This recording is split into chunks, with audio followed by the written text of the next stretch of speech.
Les Jeux Olympiques 2024 à Paris sont-ils en train de tourner au fiasco pour les professionnels du transport de personnes? On voit ça juste après le générique.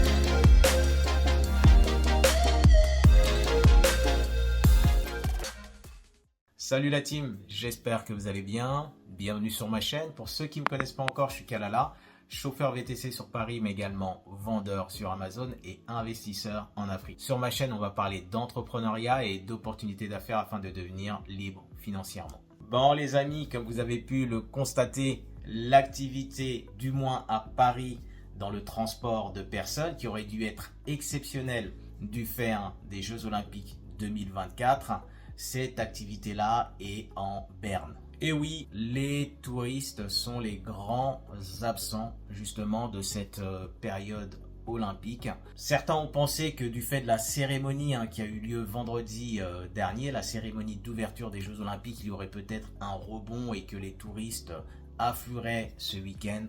Malheureusement, ce n'est pas le cas. C'est vrai que certains signes laissaient présager quelque chose de moins mirobolant que ce qu'on espérait. Pourquoi les touristes sont absents? Donc forcément, avec moins de touristes, ça fait moins de travail, avec également un large nombre d'employés qui, lorsque c'est possible, sont en télétravail, avec les franciliens qui sont également partis en masse en vacances, ce qui fait que la capitale, je ne vais pas dire est vide, mais beaucoup moins remplie que cela ne devrait être, surtout avec un événement comme les Jeux Olympiques. Il faut savoir une chose, c'est que possiblement le prix des hôtels et des Airbnb pendant la période estivale, je ne prends pas uniquement pendant la période des Jeux Olympiques, mais vraiment pendant la période estivale, on peut dire que ça va de juin à fin août, ont peut-être été un peu excessifs, avec des nuitées en moyenne à 600 €, parfois des pics même à 1000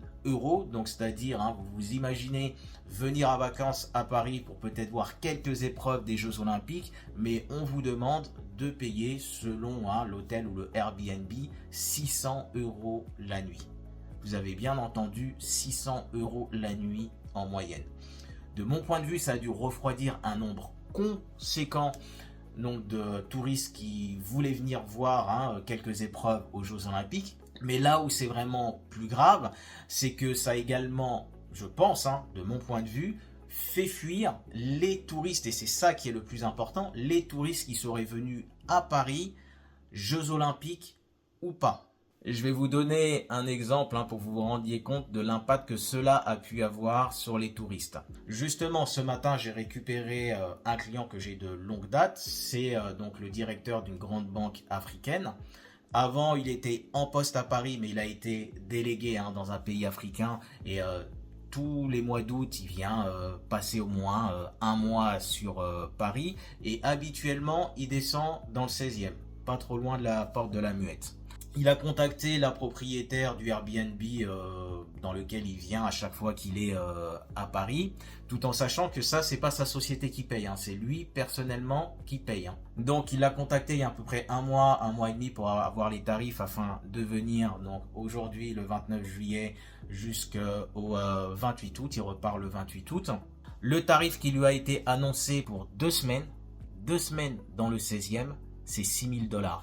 Ne me demandez pas pourquoi le prix lui a été donné en dollars, mais puisque je pense que la propriétaire est des pays du Golfe et en général peut-être qu'ils parlent en dollars, alors qu'habituellement ils payent beaucoup moins que ça. Ce qui a donc eu pour incidence à ce moment-là de faire que au lieu de descendre dans le 16e, je l'ai déposé dans le 19e près des Buttes Chaumont, où là il a trouvé un appartement pour à peu près 1 800 € les 2 semaines. Donc vous voyez, c'est quand même quelqu'un qui a, je le sais, un revenu à 5 chiffres, qui est quand même aisé financièrement. Pour lui, les vacances, lorsqu'il vient à Paris, il est censé en profiter un maximum. Donc si quelqu'un qui a une certaine aisance financière se refuse de payer des montants comme ça, parce que les 6 000 $ pour les 2 semaines, c'est quasiment 3 ou 4 fois plus que ce qu'ils payent habituellement. Donc imaginez-vous, pour des touristes qui n'ont pas forcément la même capacité financière donc que mon client, pouvoir annoncer 600 € en moyenne pour une nuitée, alors que derrière, après, il va falloir payer la bouffe, va falloir peut-être payer également si vous voulez assister à quelques épreuves des JO, payer des souvenirs, tout ça. Clairement, les gens ont fait pour cette année l'impasse sur Paris. Maintenant, une fois qu'on a dressé un portrait d'une situation qui est peu réjouissante, parce que je pense que beaucoup de gens espéraient énormément de cette période. Quoique moi, je crois que j'avais fait une vidéo il y a déjà 2-3 semaines où je vous disais que je ne le sentais pas forcément.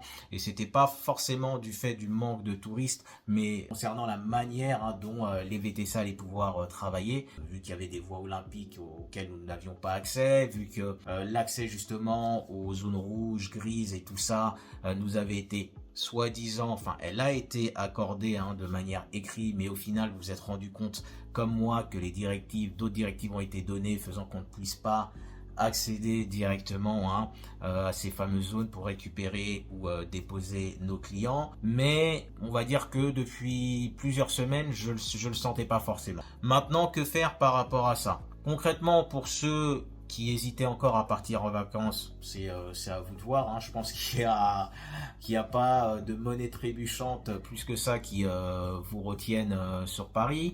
Pour ceux qui vont rester et qui ont quand même une certaine expérience, vu que je suis quand même sur le terrain, je suis quasiment certain qu'il y a toujours moyen de se dépatouiller un petit peu, même en application.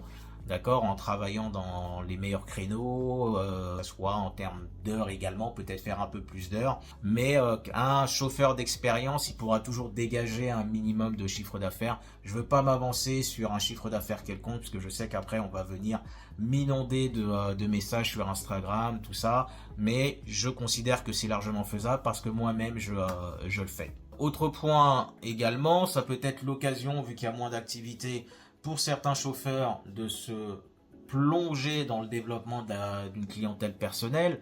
Pourquoi pas voir comment créer un site internet, faire de la pub sur AdWords, distribuer des prospectus. Elmi en parle régulièrement, c'est une manière de faire de la clientèle personnelle un peu sous-cotée, mais qui peut être pas mal du tout. Pourquoi pas faire des cartes de visite également, pour, comme je vous l'ai dit, diversifier un petit peu votre clientèle. Comme ça, le jour où il y a moins d'activité en application, vous avez quand même un petit peu de clients perso qui peuvent vous permettre de rentrer un peu de cash flow au niveau de votre activité. Dernier point, et non moins le plus important, je pense que la situation actuelle est l'exemple parfait de ce que je ne cesse de vous répéter depuis la création de la chaîne au niveau de l'investissement à faire, spécifiquement sur le véhicule et de la manière dont vous allez acquérir ce véhicule, afin justement que vous puissiez encaisser ce genre d'événements qui tournent pas forcément dans le bon sens par rapport à l'activité. Comme je vous l'ai dit et je vous le répète, ça c'est ma conception des choses, lorsque vous voulez rentrer dans cette activité-là, faites-le en termes d'investissement de véhicule, vraiment au minimum, aux alentours des 15 000 €. Comme ça, s'il arrive un désagrément, chute d'activité ou tout autre, vous serez en mesure plus facilement d'encaisser cette baisse d'activité que quelqu'un qui, par exemple, a un leasing, que quelqu'un qui a une location sur une longue durée, ou que quelqu'un qui a un gros crédit, par exemple, sur un van qu'il aurait acheté, je sais pas, 80 000, 90 000 € et qui doit rembourser des mensualités de 2 000 €. Ne préjugez jamais de ce qui peut arriver ou pas. Parce que, imaginez la situation, je suis quasiment certain que malheureusement, à l'heure actuelle, il doit y avoir des chauffeurs pour lesquels c'est pas bien réjouissant, qui ont peut-être des 1600, 1700 € de frais de location à payer ou de leasing à payer. Si en plus, ils n'ont pas, entre guillemets, un tant soit peu de clientèle perso ou même l'expérience nécessaire qui leur permettrait de savoir comment arriver à quand même générer un certain chiffre d'affaires pour limiter la casse. Donc ça doit être compliqué pour eux. Donc une fois de plus, je le répète, et je vais faire une vidéo également à ce sujet-là. Je vais en refaire une concernant tout ce qui tourne autour des leasings, et vous allez voir que d'un point de vue chiffré, après chacun fait ce qu'il veut. Le portefeuille des autres, la poche des autres, c'est pas la mienne. Donc chacun fait ce qu'il veut. Si quelqu'un veut mettre 1600 € dans des leasings pendant 3-4 ans, il n'y a pas de souci. Mais vous devez être quand même au fait de ce que cela, au bout du compte, va vous coûter. Ok la team, bon pour ceux qui vont partir en vacances, je ne peux que vous souhaiter d'excellentes vacances. Et pour ceux qui vont rester pour charbonner, comme toujours, force et honneur. Ah ciao la team.